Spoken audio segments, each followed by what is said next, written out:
boleh ya teman satu berbesar hati bawain gunting ini ya, gunting biasa ya. Takutnya nanti terbawa sampai kalian sudah bekerja. Ini adalah gunting plester ya yang sering digunakan di rumah sakit ya. Padahal ini untuk gunting kasta perban ya teman-teman ya. Kemudian ini alkohol swab ya. Kalau alkohol swab ini misalnya Bapak Dulo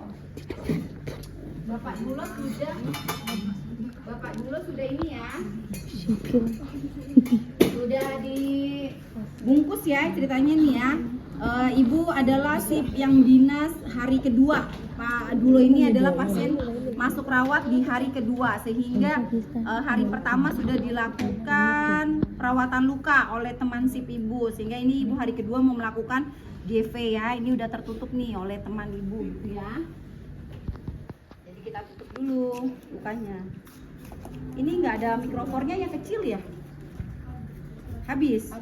Ada? Boleh deh minta yang kecil aja karena kalau yang besar ini agak keras ya.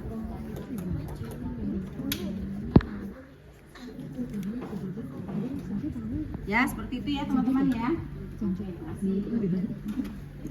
Teman-teman ketika saat men-setting alatnya ya, tolong setting dengan baik. Setting baik itu bagaimana? Alkohol swab nggak boleh bawa semuanya, bawa aja secukupnya ya. Kadang ini nanti jadi kebiasaan kita pada saat bekerja, teman kita mau up infus, alkohol swabnya kita bawa semua ya, nggak kebagian ya.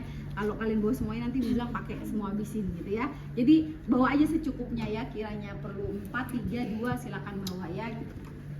Jadi jangan bawa semuanya secukupnya. Terus perlaknya juga kita gunakan perlak yang anti air aja ya, yang ini ya, seperti itu ya. Nah, setting alatnya sesuai dengan penggunaannya. Ini ya. Ini sebenarnya enaknya yang mejanya itu ada ininya yuk. Ada bawahnya sini. Jadi untuk area setting kita change dulu ya. Jadi besok yang buat untuk perawatan luka mejanya yang memudahkan.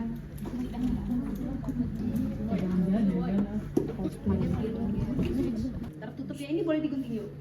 Boleh ya.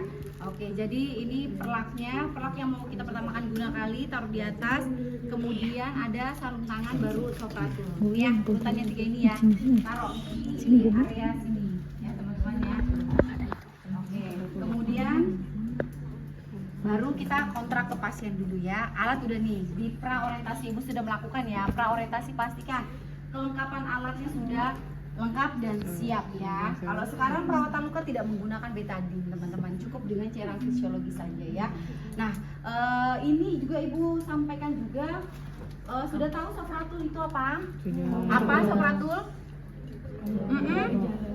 Jaring-jaring, benar jaring-jaring. Buat apa? Buat obat. Oke, good. Buat obat, dia untuk menyambungkan jaringan. Karena kita ketahui ketika seseorang dia terluka ya, jaringan epidermisnya dia akan terkikis ya. Biasanya pada kondisi-kondisi pasien dengan gangren, luka bakar ya, dia akan rusak tuh bagian pembuluh darahnya, sehingga transparan dressing seperti ini teman-teman disesuaikan dengan teknik wound care-nya atau perawatan luka yang digunakan. Pada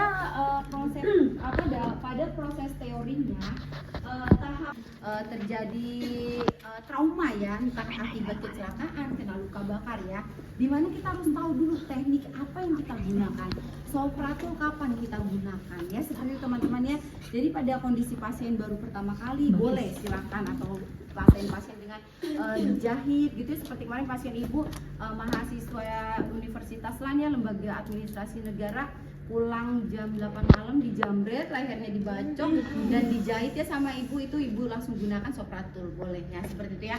Kemudian pada hari selanjutnya 7 sampai dengan 2 minggu kita tahu bahwa di situ proses penyembuhan luka sedang berada di tahap proliferasi. Nah, sehingga terkadang bukan sopratul yang kita gunakan teman-teman. Kalau yang perempuan pasti tahu tuh namanya spon. Dia wonders, dia kayak bedak yang buat kita. Yang totol gitu ya. soft gitu ya. Kalau laki-laki tau nggak nih, kayak laki-laki agak gitu.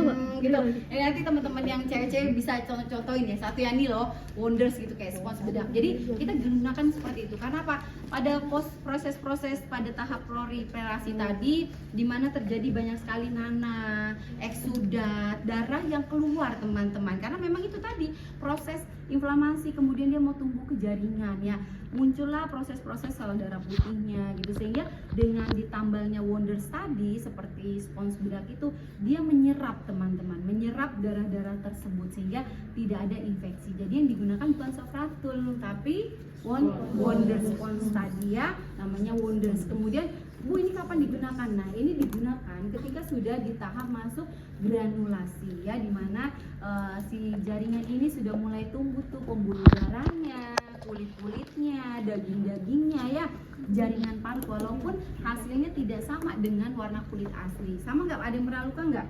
Pernah. Oke, sama nggak? Ah ya, ya, lukanya ya seperti itu ya nih, juga nih ya. Nih ya, jadi ini kapalan nih ya. Nah, Kapalan. seperti ini ya. Ini nanti dia akan tumbuh ya pembuluh darahnya ya. Terus hasilnya seperti ini, seperti jaringan paru, dia akan menggantikan, menutup supaya tidak terjadi infeksi. Itu tubuh kita secara otomatis sudah unik ya. Namun itu tadi kita harus tahu dulu mana foam dressing yang kita gunakan. Nah, di tahap itulah ya, dari 2 minggu sampai dengan 1 bulan kita bisa menggunakan Sofratul ya, karena memang dia seperti jaring-jaring dan ada salepnya ya, obat-obatannya itu ya. Nah, itu cocok teman-teman untuk kita pasangkan seperti itu. Tapi kalau pasien dengan luka lecet Bu, ya sudah cukup aja kita kasih kasa. Terkadang di rumah sakit itu tidak ada disupport dengan Sofratul ataupun Wonders, karena balik lagi ke dalam klaimnya BPJS gitu ya. Kalaupun pasiennya mau boleh silakan gitu Bu. Kalau misalnya suka menemukan nih pasien cuma dikasih kasa doang Bu, gimana tuh? Boleh nggak di ujung padahal dia jaringannya sudah muncul pembuluh darahnya ya? Boleh saja teman-teman, tapi pada saat pembukaan jangan langsung dibuka tarik begini. Ini pembuluh darah yang sudah muncul, jaringan-jaringan kulit baru muncul, dia akan tertarik dengan kasanya.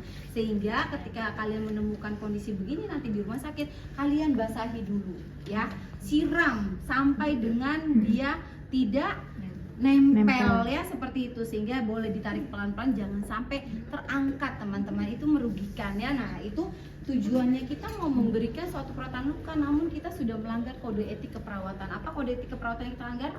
Non malefisien, merugikan pasien karena kita nggak tahu konsepnya, kita nggak tahu teori penyembuhan lukanya. Wah, perawat segitunya ya, iya gitu ya. Makanya ini para sarjana keperawatan diajarkan teori-teorinya supaya tahu konsep-konsep pemahamannya ya. Oke, kemudian silakan Pak Abdullah dituin ya. Oke, data Wonders ya, Ibu kembalikan, kita akan mulai ke prasarnya ya.